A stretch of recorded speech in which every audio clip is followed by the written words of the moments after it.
Job Hall telah memulai sesi latihan bersama tim barunya pada hari Kamis pagi. Ia harus segera mempersiapkan PSM untuk putaran 2 Liga 1. Selain pelatih baru, PSM juga akan diperkuat pemain pinjaman Ferdinand Sinaga yang sudah lebih dulu bergabung. Usai menjalani karantina, pelatih baru PSM Makassar Job Hall langsung diperkenalkan di lapangan Bosowa Sport Center Makassar. Job Hall akan menangani skuad Juku Eja mulai putaran 2 Liga 1.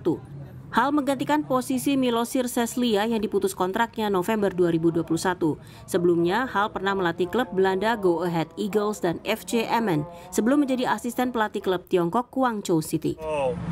I have worked on a higher level as Indonesian football, so I can put in my experience in all the levels I worked with, the highest levels in Ukraine, Netherlands, China, whatever.